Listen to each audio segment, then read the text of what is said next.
샬롬! 생명의 삶 10월 7일차에 오신 사랑하는 성도님들을 예수 그리스도의 이름으로 축복합니다. 기도하시겠습니다. 전능하신 하나님 아버지, 생명의 말씀을 통해 우리가 생명의 삶을 살기 원합니다. 욥기 말씀을 통해 우리가 주님이 주시는 말씀을 듣기 원합니다. 주님께서 함께하여 주시옵소서. 말씀 가운데 우리가 변화되게 하시고 말씀 가운데 우리의 삶이 주님께 향하게 하여 주시옵소서. 주님께서 함께 하신 믿사오며 사랑이신 예수 그리스도의 이름으로 기도합니다. 아멘. 오늘의 말씀 요약 드리겠습니다. 대만 사람 엘리바스가 욥에게 말했습니다. 과거에 욥은 여러 사람을 훈계하고 넘어지는 자를 말로 붙들어 주었는데 자신이 고통을 당하니 힘들어하고 놀라서 당황해한다는 것입니다. 그러면서 죄 없이 망한 자가 없고 정직한 자가 끊어짐이 없으며 악과 독을 뿌리면 그대로 거둔다고 교훈했습니다. 오늘은 우리 욥기 4장 1절로 11절 말씀을 우리말 성경으로 보겠습니다. 제가 읽어드리겠습니다. 그러자 대만 사람 엘리바스가 말했습니다. 누가 자네에게 말을 걸면 자넨 짜증이 나겠지? 그렇지만 누가 말하지 않고 물러서 있겠는가?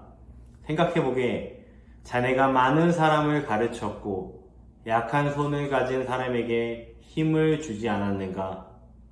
넘어지는 사람을 말로 붙들어 주었고 무릎이 연약한 사람에게 힘을 주지 않았는가?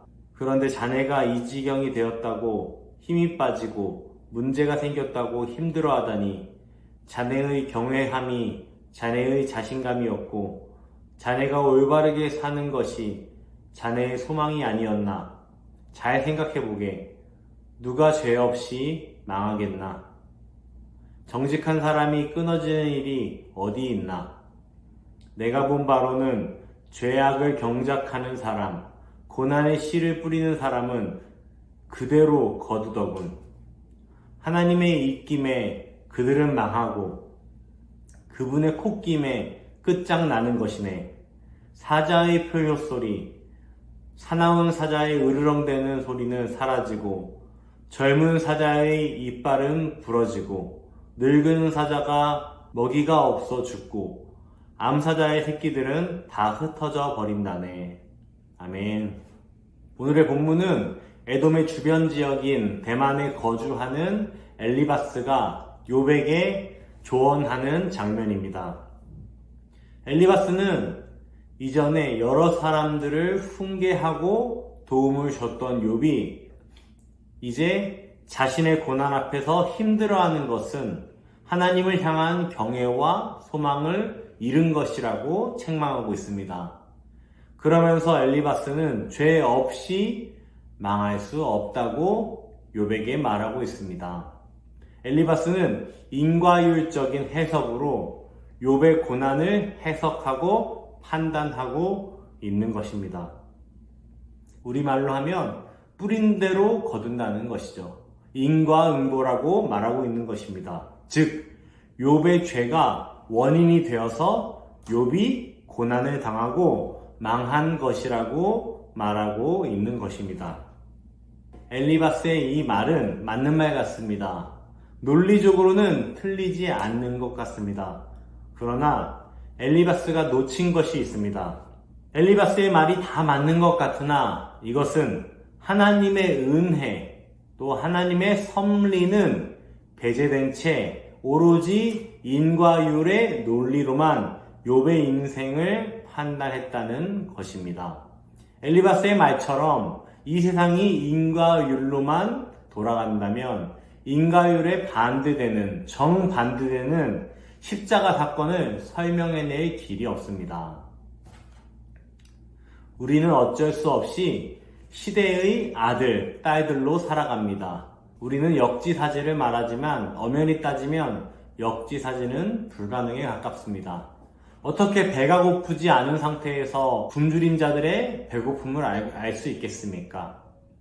어떻게 사랑하는 사람을 잃어보지 않은 사람이 사랑하는 사람을 잃은 사람의 마음을 온전히 다 이해할 수 있겠습니까?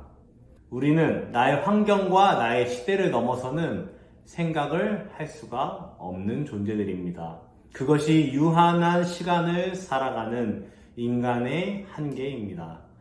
그러나 우리가 그리스도인으로 항상 생각해야 하는 것은 하나님께서는 환경과 시대를 넘어서 일하는 분이라는 것입니다. 이 시대의 기준으로는 우리는 미련한 사람들입니다.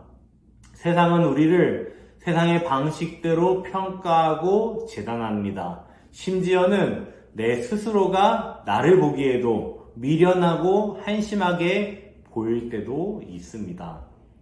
그러나 그 기준이 우리의 가치가 될 수는 없습니다. 성도의 품격은 그 사람의 능력과 재산과 같은 것들로 정의되는 것이 아닙니다. 그 사람의 미래의 어떤 전도 유망한 그런 어떤 모습을 보고 비전을 보고 그 사람의 품격이 결정되는 것이 아닙니다. 성도의 품격은 진리 대신 예수 그리스도 안에서만 나올 수 있습니다. 어떤 상황 가운데서도 하나님 안에서만 나의 삶이 정의되고 해답이 찾아지기를 예수 그리스도의 이름으로 축복합니다. 또 우리가 다른 사람을 대할 때도 나의 배우자나 나의 자녀들이나 교회 성도들이나 함께 일하는 사람들을 대할 때도 우리가 나의 눈으로 판단하고 나의 눈으로 그들을 재단하는 것이 아니라 우리는 하나님 주시는 사랑으로 그들을 바라보며 그들을 위해 기도하는 또 그들을 위해 위로하는 그런 사람들이 되길 원합니다. 나의 지혜와 나의 어떠한 판단력을 가지고 그들을 위로한다고 생각하며 교원하는 것이 어쩌면 우리가 엘리바스와 같은 태도로 그들에게 보일 수 있기 때문입니다. 오로지 주님 안에서 주님의 사랑으로 권면하고 주님의 사랑으로 위로하는, 그리고 우리도 그 사랑 안에서 주님의 그 주권 안에서 이 세상을 바라보며 인정하는, 다 이해할 수 없을지라도 믿음으로 구하며 기도하는 그런 사랑하는 성도님들과 제가 되기 원합니다. 적용 질문 드리겠습니다. 현재의 결과만 보고 그 사람의 선과 악을 평가하면 안 되는 이유는 무엇일까요? 한번 곰곰이 생각해 보시는 시간 가지시기 바랍니다. 한 절 묵상을 읽어드리겠습니다. 엘리바스는 밤낮 7일을 침묵하며 욥과 함께할 정도로 욥의 고난을 아파하며 공감했습니다. 그러나 욥이 고통 가운데 자기 생일을 저주하는 말을 듣자 참지 못하고 입을 엽니다. 결국 욥을 위로하기보다 비난하고 저주하는 말들을 쏟아냅니다. 성도는 충고나 권면에 신중해야 합니다.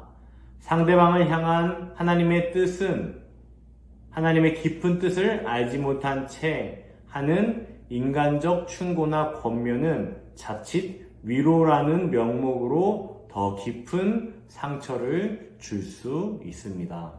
기도하시겠습니다. 사랑하시는 주님, 섣부른 제 판단과 충고가 고통 속에 있는 사람들에게 얼마나 큰 상처가 되었을지를 돌아봅니다. 너무 쉽게 해결책을 내놓고 은연중에 그들을 정죄했던 제 악한 모습과 생각을 용서하소서. 모든 상황에서 하나님의 뜻을 구하며 그들을 위해 마음 모아 조용히 기도하는 우리가 되게 하여 주시옵소서. 주님께서 함께 하실 믿사오며 사랑이신 예수 그리스도의 이름으로 기도합니다.